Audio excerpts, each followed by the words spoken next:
It's an honor to have these very distinguished people alongside of me, not behind me, alongside of me. I would never say behind me because they're not behind anybody. They're great. This morning I'm thrilled to sign the Secure America Act to immediately and fully fund the Department of Homeland Security through the end of my term. So we won't have that to be talking about anymore, That's Lisa. good. No, we will not, sir. We'll give the heroes of ICE and Border Patrol, and that's what they are, they're heroes, what they have to go through to keep us safe, the support and resources they need to defend our borders, protect our homeland, and to keep America safe. I want to thank Speaker Mike Johnson. He's incredible. Where is Mike Johnson? Right here. Mike, you're doing an incredible job. Not a big majority. Just Rather have 40 or 50. I don't think you'd know what to do. We have No. He'd say, what are we doing? That'd be no fun. He's done an amazing job. Acting Attorney General Todd Blanche, and Todd is up, and I hear he's got tremendous support in the Senate, and he's got tremendous support everywhere. Actually, he's doing a fantastic job. And Secretary of Homeland Security, Mark Wayne. Where's Mark Wayne? Right here, sir. He gave up his Senate seat. He had a guaranteed seat for the next 40 to 50 years. And he gave it up to be Homeland Security because he just wanted to. Wanted to serve. Yep, Be you're part of your amazing. administration. Amazing. As well as Senate Majority Leader John Thune and Senate Majority Whip John Barrasso, who's here, I think. Yes, John? sir. Yes, sir, Mr. President. And John is, you're incredible. From day one, we got along, Thank you, Mr. right? President. From Absolutely. first day I met him. House Majority Leader Steve Scalise, one of the bravest people. Yeah. And what he went through is incredible, and he's, I actually think it looks better now than he did. We're going to win the game 5 tonight, years Mr. ago. President. Oh, is it tonight? Tonight. With the baseball, I'll be watching 7:05. that. And House Majority Whip Tom Emmer, who is an unbelievable leader, actually. He's just so highly respected, and he's in Minnesota, and he's ripping them because he knows what's going on. I mean, it's you have your chance now, Tom, because people have really found out about it. Wow, So thanks to you. I want to thank Thanks you for to the you. work. No, but he's working with our people. They look like Elliot Ness. It looks like Elliot Ness and the gang up there, right? They're finding billions of dollars of fraud, and Tom Emmer is really helping us. Thanks, Tom. Thank you. And thanks as well to Senators Lindsey Graham, who had a big victory last night. Yeah. He won by a lot, and no runoff, no nothing. They had a lot of very capable people running against him, and he just blew them away. So Lindsey Graham, congratulations. And Chuck Grassley, Rand Paul, who's here. Hi, Rand. Boy, oh boy, it's nice to have Rand. It's a good thing to have Rand if he knows what's important. Eric Schmidt has been an incredible senator, wherever you may be, Eric. He's tall enough. He's usually not too hard to find. And Bernie Moreno. Is Bernie here? Yes, sir. Where's Bernie? Hi, Bernie. What a job, right? Absolutely. So how's the race going in Ohio? You're very popular there, and you'll drag every Republican I across the hope finish so. line. Well, I love Ohio. We won by a lot, but you ran an incredible race. It was. A big assist. They weren't giving him a big chance, and he ended up winning quite easily, right? So it was, Thank you. It was great. We're also pleased to be joined by Representatives Lisa McClain, Jody Arrington, and Jody. Where's Jody? Jody? President. You're doing a great job, Jody. Favorite budget chairman. Andrew Garbarino, Laura Lee, thank you. Riley Moore, a newcomer who's doing really well. Guy Reschenthaler, Derek Van Orden, as well as Angel Sister Chris Story, you know that? Yeah. Fantastic. And we appreciate it, Chris, we appreciate it. Thank you. For more than, thank you very much, appreciate it, being here. Gone through a lot. For more than 100 days, congressional Democrats tried to block all funding for the Department of Homeland Security in a reprehensible attempt to throw open the borders of the United States of America. They want to drag us straight back to chaos and crime. The crooked Joe Biden administration, one of the most corrupt administrations, probably the most corrupt ever. Nobody's ever seen anything like it. And we're not going to let them do that. I have to say that Washington just had some crime numbers out, and it's the lowest number, best crime numbers that we've had, they say, in 58 years. So we went from being a crime-ridden city, our capital, being a crime-ridden place, to being among the safest cities in the country. I'm so happy. And you're big beneficiaries because most of you live here. You're here all the time, the press, the media, and even actually some of the media. A couple of people that not suspect. A couple of people truly treat me unfairly, but they came up and they thanked me because it's so much. We have a safe city now. We also have a beautiful city. We had 22 fountains. Every one of them didn't work. One of them, probably the best was one that hasn't worked for 50 years. That was about the best. They've all been out of commission for 50 years or more. Can you imagine that? They were graffiti strewn, grass growing through the cracks, and they were in terrible shape. And all 22 have now been opened, and the most magnificent possibly of all, the one in front of Union Station is beautiful. You see that? It was all graffiti all over the place. We, through a lot of work, we got it looking maybe better than it was the day they put it in. But the one that they're all talking about is the almost 2,500 foot long, that's taller than any building in the world, actually. There's no building that's 2,500 feet tall, I don't think. But it's like twice the height of the Empire State Building, as an example, and much wider. So we just got that open last night. We went to do it before July 4th, and it is incredible. It's called, it was originally called, 1922 it was built, it was called the Reflecting Pond, or the Reflecting Lake, some people called it. But it was supposed to be a reflection. It never worked from 1922 because there was stone on the base, and no matter what, it always leaked because you have stone and you have lots of crevices. We have nice stone out there, but if you go between the stone, it leaks. And so it never really worked very well. And it was a bad color. It was gray. It's concrete and stone, so it's gray. And I had the idea, along with some great people that worked for us. Doug Burgum was fantastic. His group, Greg, everybody. And we worked very hard. But it was going to cost $400 million, and we did it for about $10 million. It was going to take 4 years to build, and we did it in like a month and a half. And we would have had a construction site out there for years, and it wouldn't have worked when they built it. So when they told me what they were going to do, I said, that's not a good idea. So I built many swimming pools as a builder. I built hundreds of them. And I got one of our contractors, I had him take a look. And he said, oh, we can do a great job. If you could just give us a decent surface. The surface was inside, so we sandblasted the surface. We fumigated it. We took out 11 dumpsters, big dumpsters, full of garbage. It was all garbage strewn. Some of the garbage was there for years. It was all disgusting, and it smelled. And anyway, we took 11 dumpsters of garbage out. With shovels. We had a shovel inside of what's called a pool or a lake. And got it clean. We then fumigated it. We then sandblasted the entire thing. We washed it, cleaned it, scrubbed it, sandblasted it. Then we gave it a test. Then we rinsed it out, and we gave them a beautiful surface. And then they put a swimming pool topping, but industrial strength. It's industrial strength. It's used for tanks and lots of other things to hold water.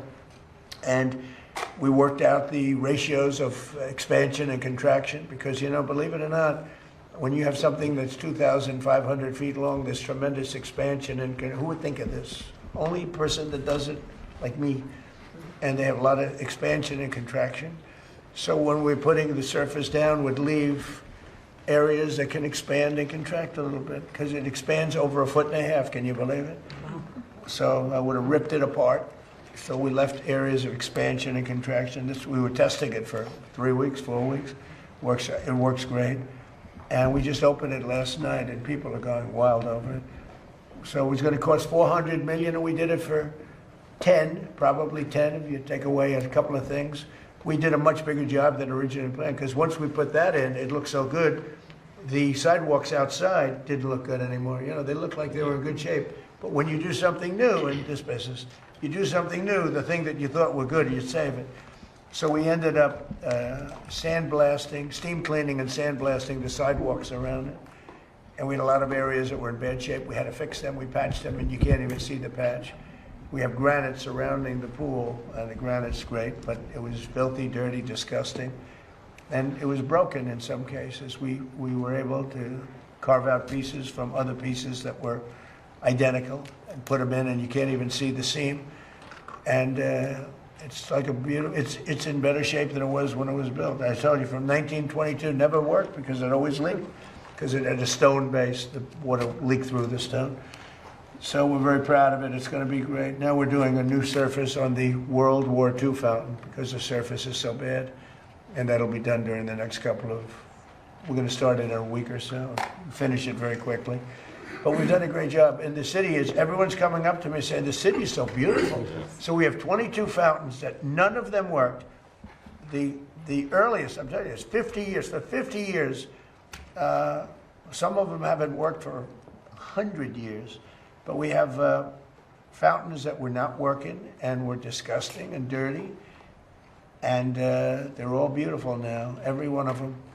We also took care of a lot of the monuments, not fountains, but monuments, and they're all in good shape. Some of them are being finished up now, and it's incredible. And my goal was to get it all done along with Interior and others that worked with us to get it done before the July 4th date. July 4th was a very important date, so that was the date we looked at, and we did a hell of a job. But everybody's looking at that reflecting pool. They can't believe it. Reflects. We used a dark blue. It's called American flag blue. I wanted to go light, but they said, sir, light doesn't reflect. And light shows leaves and garbage, if garbage. One man said, sir, when you leave, it'll be strewn with garbage again. And you don't want that. See, when I'm here, it'll be perfect. But when I leave, I said, you're right about that. You're probably right, depending on who's president or who's running it. But it's really beautiful. It's something for you to see. It's incredible. It's the longest pool in the world by 3 or 4 times. It's really pretty amazing. That's where Martin Luther King made his great speech. And they say he had 1 million people. And I made a speech there for July 4th a few years ago. And they said, and I was packed. And they said I had 25,000 people. They said he had 1 million. But when you look at the picture, I said, well, wait, the people are even tighter at mine. I had more people than him, but they said I had 25,000 and he had 1 million. But I'm not going to argue with Martin Luther King because I like that. But the Secure America Act provides $38 billion to ICE, $26 billion to Border Patrol to ensure these critical law enforcement agencies have the necessary resources to do their jobs, protecting our borders and getting criminal aliens out of the country. And starting on day 1 of my administration, we took the most dangerous, unsafe, violent, and open border people out of this country. We got them out. I'll give you an example. In Washington, over 5, I don't even know if you know this, it's not just policing. You have criminals, you have career criminals. There's nothing you can do to make them nice. They're tough people, they're bad people. Some of them had records, 22, 23, one had 28 arrests and rough arrests for murder. And we took out almost 5,000 people out of Washington, D.C. And if you remember, so 2% of the people create 91% of the crime. When you hear that number, it's great. I love that number because you can handle 2%. That's right. If it's 91, create 91. That's no good. Too many people. But 2% of the people, and we took 5,000, almost 5,000 people out of Washington, D.C. They'll never come back. In addition, the National Guard, and we worked with the police department, law enforcement was great. And we have a very safe city. Everyone's going out to eat now. Restaurants were all closed. They were all closing. The few that were open were closing. And now you can't get a restaurant in Washington. Everyone wants to have a restaurant there. It's a whole different, so it's something we're very proud of. New Orleans, the same thing, by the way. It's a little earlier in the process. But if I got a call from your governor, I got a call from Steve. And they called me together, actually, and they said... Safest Mardi Gras? They said, we've never had a Mardi Gras like that. They had the lowest crime they've ever had in the history of the Mardi Gras, which has been going on for a long time. They usually, Steve said, they usually have numerous numbers of murders. They had none, but beyond murders, I heard it was the best you've ever had. Right? It really was. A great Super Bowl, too. That you're at. And Memphis, and that's going to be great for the Super Bowl, because we'll keep it that way. I think you're bidding on the Super Bowl coming in 2031. Yeah, and it's going to be, now you can really say it was a safe city. And the other one is Memphis. Crime is down 77%. Can you believe it? People are calling me up, friends that were leaving Memphis. They were all leaving, and now they're staying. And the governor's, everyone's thrilled. It's amazing. And if they would call me for Chicago, we'd straighten out Chicago so fast. We'd straighten out New York fast. We'd straighten out Los Angeles fast. We do it really well. And part of it is you have to get the really bad ones. You have to get the career criminals out because they'll hit you hard, and they ought to get rid of, by the way, cashless bail. You ought to do that as soon as possible. Mark Wayne? That's right. Where they walk in, they commit a crime, they go out, in the afternoon they commit another crime. And sometimes those crimes are murder. Right back on the street, that's right. Cashless, I'll tell you what, cashless bail was a tremendous help to criminals. It's one of the greatest things that ever happened to a criminal. And they ought to end it. In every city, they ought to end it. Chicago, New York, LA, they ought to end it. Starting on day one of my administration, we took the most dangerous, unsafe, violent open border in the world. We had the most unsafe border, I believe, anywhere in the world. And the numbers came out 2 days ago that for 11 months, not one person came into our country illegally through the southern border. We had 25 million people come in over a 4-year period. We have it good. And nobody tries to come in. All the caravans, I came up with the name caravan. You'd have 25, 30,000 people coming up. And they'd pour through the border. You've seen the scenes where they're knocking over the fences. A very, very bad, very dangerous situation. We don't have them anymore because they know they can't get through. So when they know they can't get through, they don't come. And a lot of lives are saved. Women were being raped on the journey up. They were being raped in numbers. 25, 30% were being raped coming up. You don't have that anymore because they don't come up in caravans anymore because they know they're not going to get through. So starting on day one, we took the most dangerous and unsafe, violent, open border in the world, and we created the most secure border anywhere in our country, probably one of the most in the world. I believe it was the most insecure and unsecure border anywhere in the world because there's no country, even a third world country, that has a situation like that where you'd have criminals just walk across totally unchecked. They had it wasn't Biden, he didn't know what the hell was going on. It was people that are radical left lunatics who were very smart, very violent, very vicious, politically vicious. And they allowed this open border policy where millions of people came into our country, unchecked, unvetted, people from jails, drug dealers, people from mental institutions. Jails and mental institutions from all over the world were emptied out into our country. And we've got a lot of them out. We have a ways to go. It's very tough with the courts because the judges have been very terrible. They've been terrible. Very sad.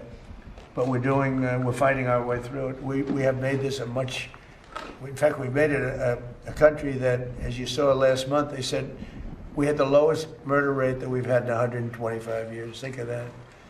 And that's despite the fact, because we got a lot out, but we do have more.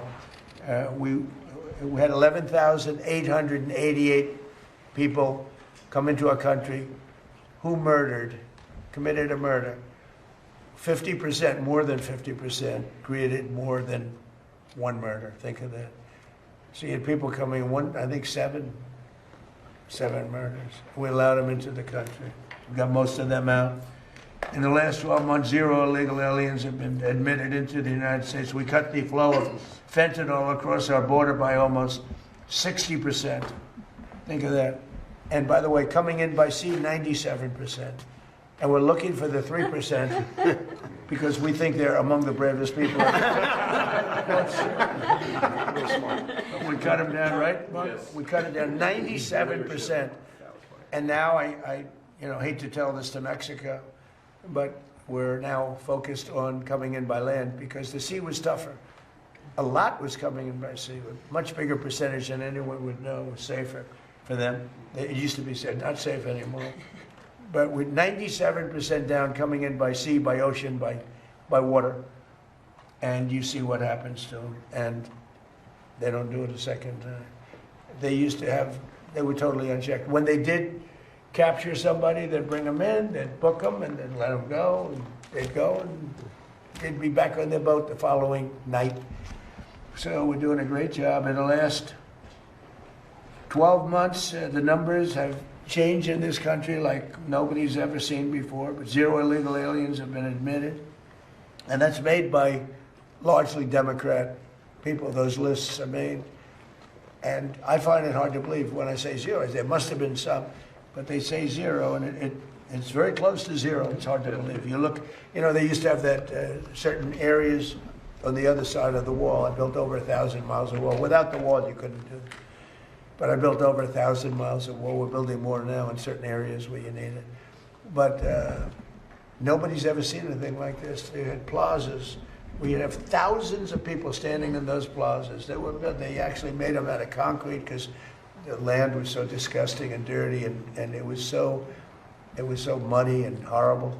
So they put massive concrete plazas on the other side for people to wait getting in. There's nobody on them. There's nobody. They took a picture this morning. There was nobody on any of the plazas. They have 4 of them, big ones, where they come and stand by the thousands. There was nobody on the plaza, so it's really amazing. I want to speak about it in my speeches. I made a speech last week, which is really wonderful. Wisconsin.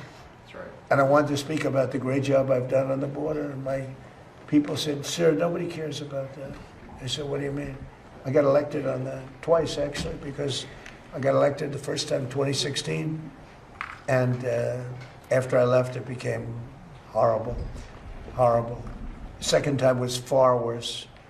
What it was in 2024, it was so bad, far worse than 2016. 2016 was like a pleasure trip by comparison to what it became. It became worst in the history of the world. I don't think there's ever been a border where 25 million people came across, all unchecked and unvetted. You can never let that happen. We can never let that happen, what happened to our country again, because no country can stand it. No country could have withstood what these people. We had a border czar who never saw the border. We had a border czar who never called, never once, the people that were giving good paychecks to. They never called up ICE. They never called up the Border Patrol, who are phenomenal people, by the way. She never once called them. She was the border czar for 4 years, almost 4 years, and she never went to the border, and she never called up. I used to call them all the time, Paul, Brandon. I used to call them all the time and say, "Hi, how we doing on the border?" "Sir, we're doing okay." But they're great people, amazing people. She never called them. We had the worst border, I think, of any country in history. No third world country would allow people to come into their country like that. So the bill provides crucial funding for domestic law enforcement investigations and combating child exploitation, continuing our work to restore law and order across our nation and to protect America's youth. We're so proud. We're so proud of Washington, D.C. and the National Guard, the job they've done. And we've worked with the Washington, the Capitol Policing. They're great people. I've gotten to know so many of them. Very simply, the radical left Democrats, and I'm going to use that term a lot because they're dumb. I mean, who wants open borders? Who wants transgender mutilization of your child? Who wants that? Who wants men playing in women's sports? They're dumb. They're Democrats. They have the worst policy of anybody. I watched that thug that's up in Maine. He's a thug. And they're trying to make excuses for him. I mean, he's worse than any human being that's ever run for office, probably. I don't know him. I don't want to say bad, but I just, look, I mean, nobody's ever had a record like that. And you'll have Schumer.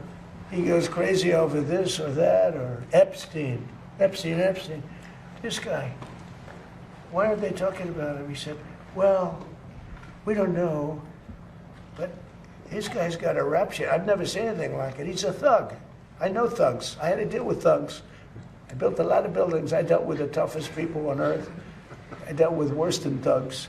This guy's a thug. He's a low-level thug. And he's running to be a senator, to work with Eric Schmidt. Great, Eric will handle him, I think. He's not getting To there. be with Barrasso, who the hell do we have to be with Rand? Now, Rand would be very interesting with him. Rand would figure it out, and he'll put him away. But this is a thug. He's a cheap, no good person. And I watch these senators, the Democrats, and, well, we don't really know. You do know. He's as bad. I've never seen a person like that run for office. And the guy from Texas, different, but he's terrible too.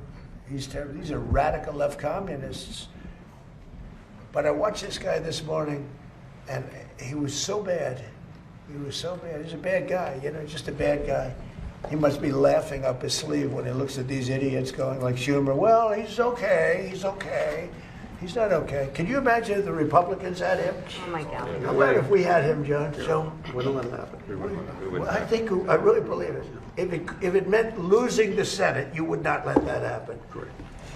It's just a terrible thing. I mean, I watch it happening. It's unfolding. It's really history because there's never been a guy like that that's ever run for office. And at any level. I don't think at any level. And the excuses, they come up every day. Somebody comes forward with really proven stuff. Even his business, you know, he's not a businessman at all. His parents supported him. Guy's a loser. Other than that, he might be a very nice guy. But very simply, the radical left Democrats, and I look forward to the day when I don't call them Democrats anymore. And I won't if they do their job. If they want to stop crime, if they want to lower taxes, if they want to do the common education, the good things. There's so many things we can do together. I look forward to the day that I don't call them Democrats anymore. And there'll be that day, I think, I hope.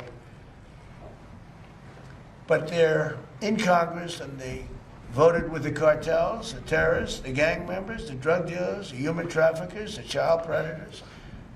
And our great Republican majorities voted to protect law-abiding American citizens. I mean, they voted to raise your taxes. They voted for men and women's sports. They voted in favor of men participating in women's sports. It's ridiculous. They voted for the transgender mutilization of your child. They voted for all these things. They voted for open borders. So bad. One of the worst things that's ever happened in this country. Hardest thing to cure. Because we had 25,000 people. Remember this, when countries, because countries set those people up, when countries put people into a cartel, through the cartels, they put them into a whole group of 10, 15, 20,000 people that come in.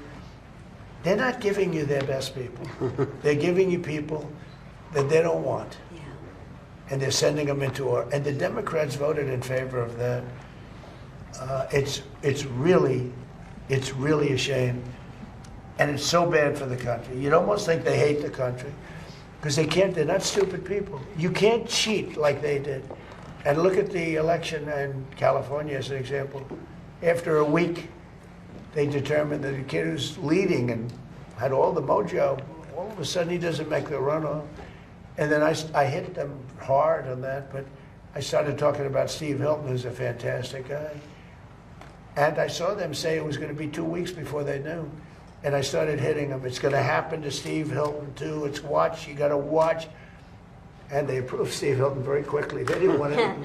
There was too much heat on him. The only reason he got approved, he had all the votes he needed, probably to be first place. But the only reason they approved Steve Hilton, it was going to be 2 weeks. They said it.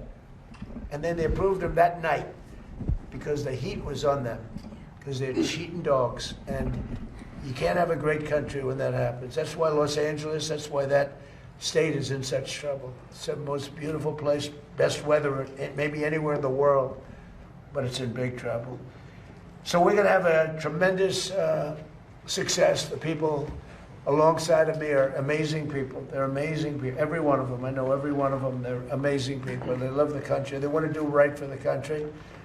And if you have any questions, please, let's go. Mr. President, on Iran, you posted this morning about Iran. You said that they've taken too long to get to a deal. I want to make sure I quote you correctly.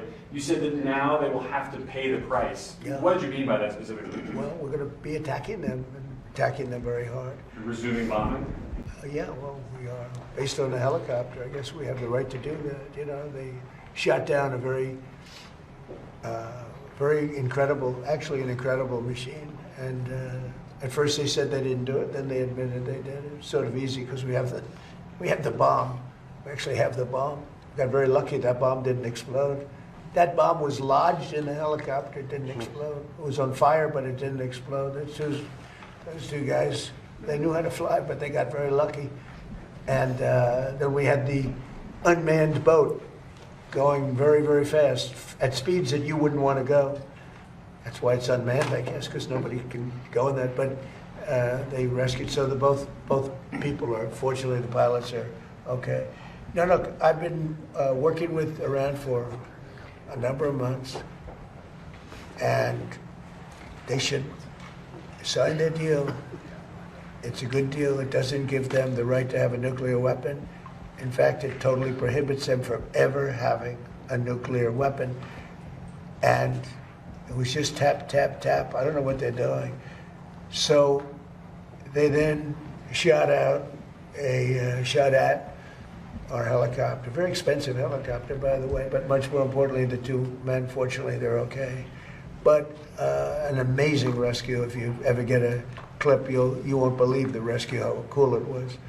The equipment we have. Look, we have the strongest military in the world. And I gave them a break at the request of Pakistan. The Field Marshal and the Prime Minister of Pakistan are great. We stopped them from going to war with India. You would have had a nuclear war if it wasn't for me. But they became friendly to me, very friendly, and they're close to Iran, and they worked, and they still are working on trying them to do what's right. But we want a deal that's meaningful. We want a deal that works. We don't want to just have a Barack Hussein Obama deal, JCPOA, the worst deal. That was a path to a nuclear. It's the exact opposite. You know, I like on television, they say, oh, they should have kept that deal. First of all, it was over. It was a short-term deal. But that deal was a path to a nuclear weapon. This is a path against a nuclear. You can't have a nuclear weapon. His was a path to a nuclear weapon. They were developing, during his administration, nuclear weapon. If they had a nuclear weapon, there'd be no Israel, there'd be no Middle East, and they would have absolutely shot at us. So we'll see what happens. But we hit them hard yesterday, and we're going to hit them again hard today, in case you miss it, in case you don't turn on your television set. And we'll see what happens with the deal. We were really close to a deal, but they keep tapping us along. They keep playing us for suckers because, you know what? They dealt with some very stupid presidents. I have to say that. I'm embarrassed to say it. Some very stupid people were sitting here. Yeah. Mr. President, you mentioned the Senate race in Maine. Are you all in supporting Susan Collins? Does she have your full support and endorsement in her Senate She does re-election? because she's a sane woman. She's not my best friend at all. These guys are. I get along well, but I have some. But she's a sane person. And she's a person that never missed a vote in many years. I mean, she's like had 10,000 votes. She had 10,000 votes. She never missed a vote. Unfortunately, because sometimes she voted against me. You know, look, she's a sane woman. And she's a respected person. Maybe a little different ideology than me. But this guy is a thug. He's a fake thug. He's a phony. I made a lot of money picking out phonies. He's a real phony. He's a bad person. Mr. President, are you going to go back to attack, or are you thinking of attacking Iranian power plants and bridges as you've? Well, I'm not going to say that to you, but I can do that. Look, I could knock out. We have the most powerful. I built the military with these people approving it. They approved numbers that nobody would have ever thought we would have been. But we built it. We gave a lot to Ukraine through Biden. He gave a lot of money, a lot. But we're in great shape. We have a lot of storage capacity. But he gave a lot. And if you look at what's happened, when I left, our cupboards were full. He gave it. Now I sell it to the European Union, and they give it to Ukraine for the most part.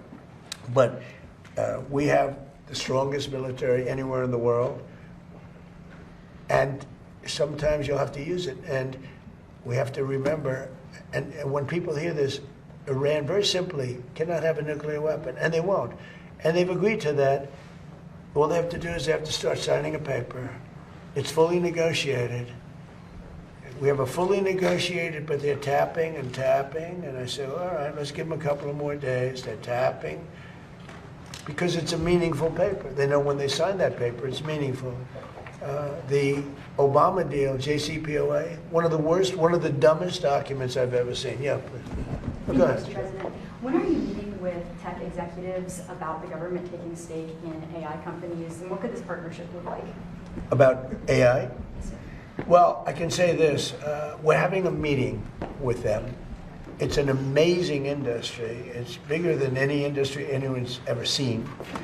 We are leading China by a lot. And, you know, whoever leads that is going to really lead the world to a large extent. That's how big it is. I'm going to have meetings with the top 12 or 15 executives very shortly. And we're talking about giving back something to the public.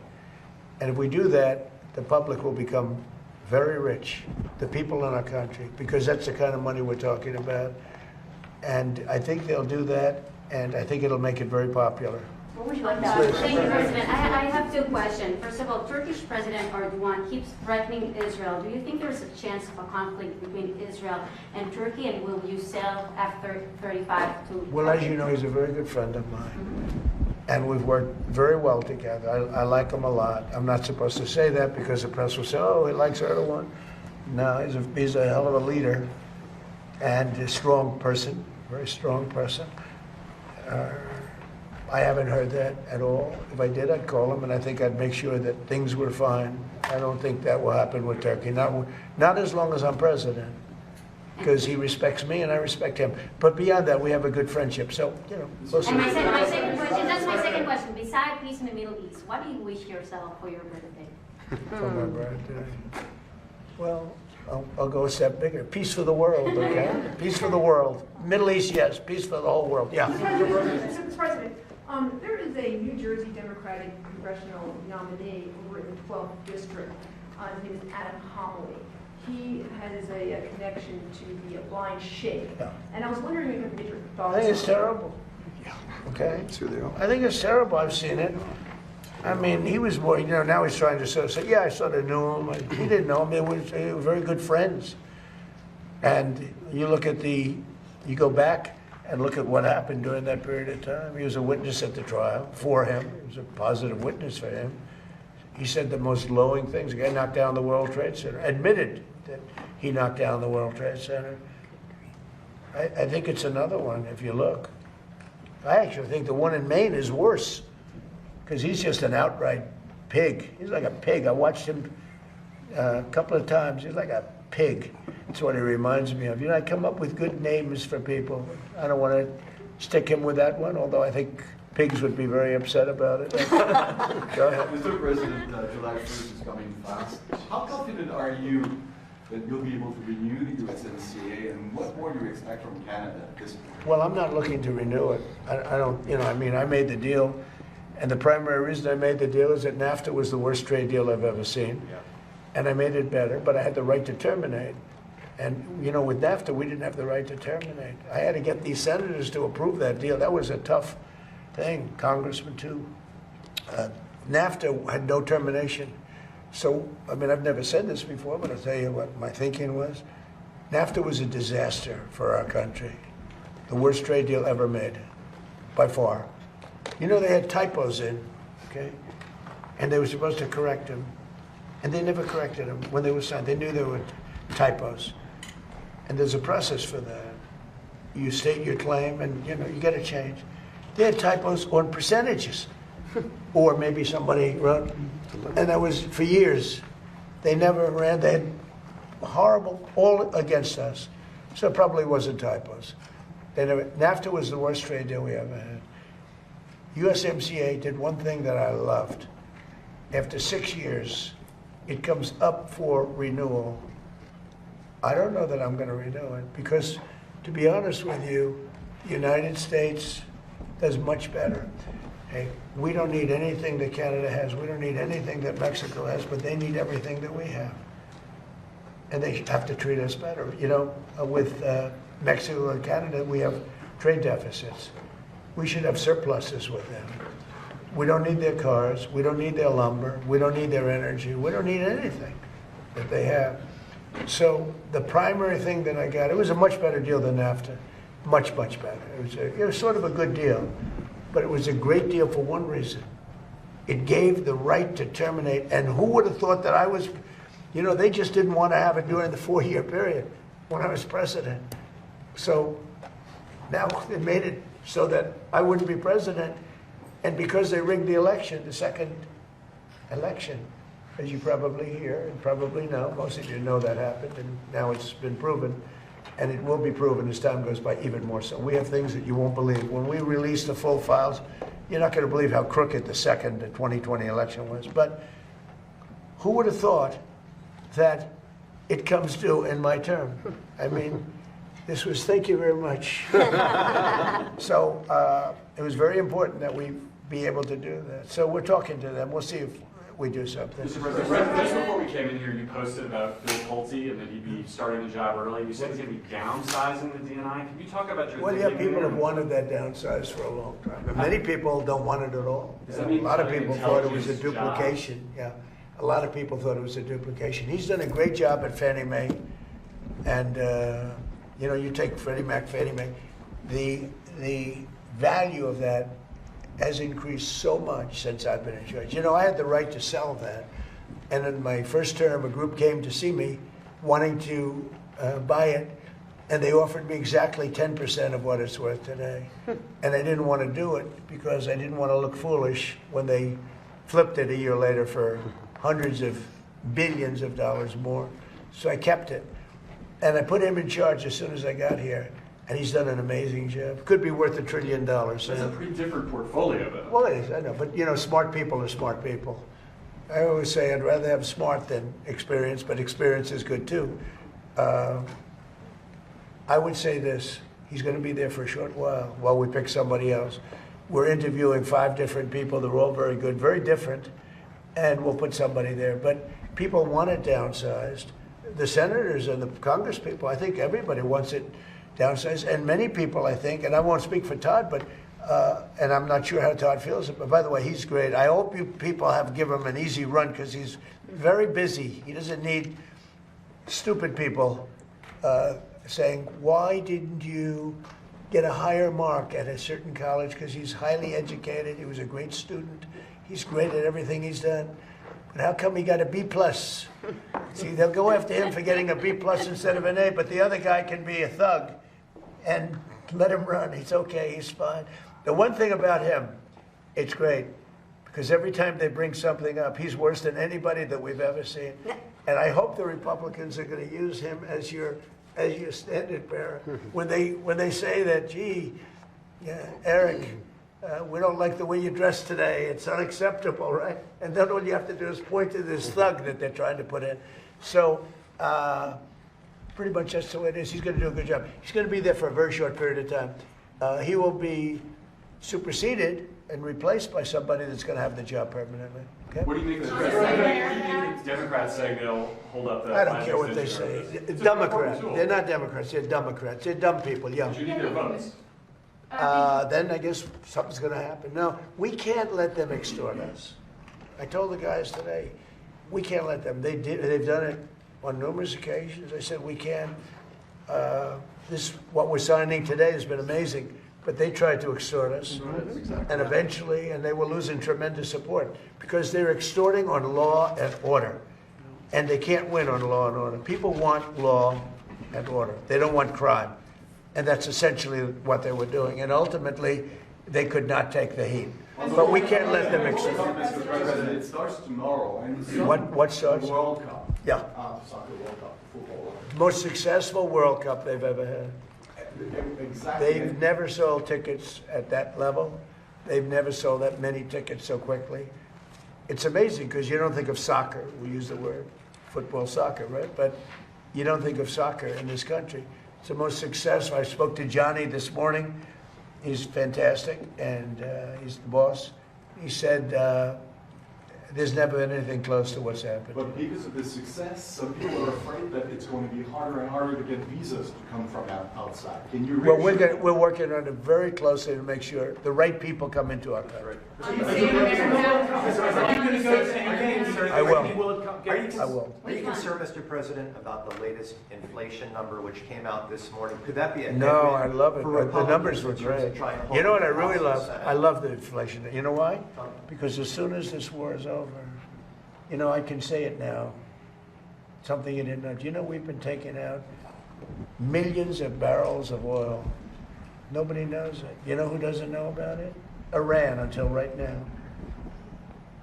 We took out the other night 22 ships, late at night with no lights, because they don't have any radar, because we blasted the crap out of it. We took out, that's why oil's $85 a barrel. I mean, you take a look. Remember when I did this, I said, look, the one bad thing will be, we hit the best economy we've ever hit. And I said to my people, I had Scott, I had Howard, I had Pete, I had all of them. I had Todd in the room. I said, the one thing we have to do now, we had just hit the highest stock market in history, highest 401ks in history. Everything was going well. And I said, I hate to do this to you guys, but Iran's going to have a nuclear weapon very soon. We have to go and attack. So we hit them with the B-2 bombers, which took a lot of courage. It was totally successful. We buried it, very hard to get. But now we had to make the second move. And I said, you know, the bad part is the stock market will go down by a lot based on predictions of experts, like 25%. And it was worth it. To me, it was worth it not to have a nuclear weapon. And the other thing is that oil would go to $250 a barrel. It's at 85, and which is pretty amazing. And here's the key. We just hit today another stock market high. 74, in my short time here, 74 days we hit stock market all-time historical highs. Nobody can believe it. The Dow, the S&P. S&P was at 7,000. They said in 4 years, maybe 5 years. It will never hit it during the term. It was too much. I hit it in my first year. I hit on the Dow, it was 50,000 was an impossible number. They said 5, 6 years out you'd hit. Well, I hit it in my first year. And now I get everyone in the room and say, congratulations, but now I'm going to take it down a little bit because we cannot let Iran have a nuclear weapon. And they all agreed with me, Todd, you remember. Everybody agreed. And we took a little journey down to Iran. We first stopped off at Venezuela, by the way. And we have paid for that war many, many times over. And we have great relationships with the people of Venezuela. We get along with them great. It was a great success. It was a one-day war. It was really, to be exact, 48 minutes of fury. And it was over. And Venezuela is doing great. Relationships with the people are great. It's become a happy country, believe it or not. I mean, it's become a happy country. And we're taking out millions of barrels of oil from Venezuela. And then we went to Iran. And essentially we've done the same thing. It doesn't look as pretty, but there's no Navy. 159 ships at the bottom of the sea. There's no Air Force. All of their planes are blown up. Most of their drones are gone. Most of their drone-making ability is gone. Most of their missiles are gone. All of their leadership is gone, so they replaced it. All of that leadership is gone, so they replaced it. And that's the people we're dealing with now. And I think they're going to want to make a deal, but we're going to find out. Inflation to come down between now Oh, and when the war is over? Yes. It's coming down. I know you can't. It's going to come down like a rock. And again, we're taking out millions, which I'm just announcing today for the first time. But we've been taking out millions of barrels of oil. Millions of barrels.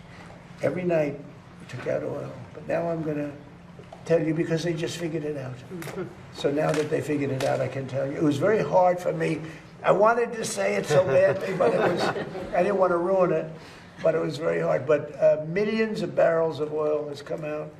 And that's why it's at $85, $90 a barrel instead of $250. But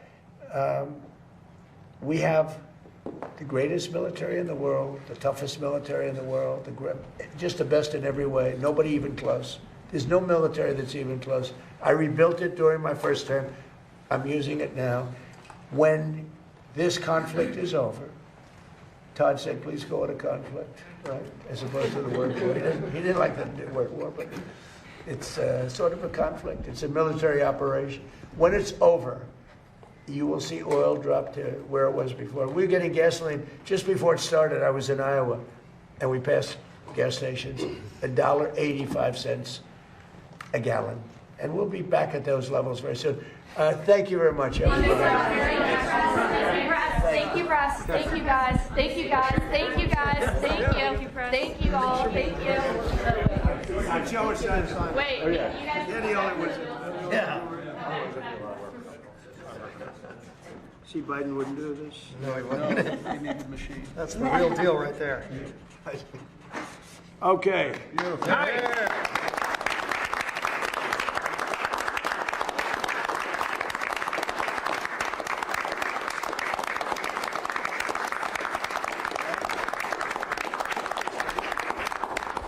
Thank you very much, everybody. Thank you, guys. Thank you. Thank you, guys. Thank you, guys. Thank you, guys. Thank you, guys. Thank you, press. Thank you, press. Thank you, press. Thank you, press. Thank you. Thank you, guys.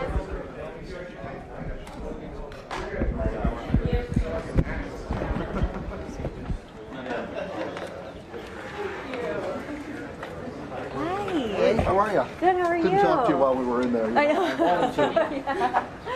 I know, back so soon. Yeah. Did you? I guess we're leaving. Oh, we're coming back.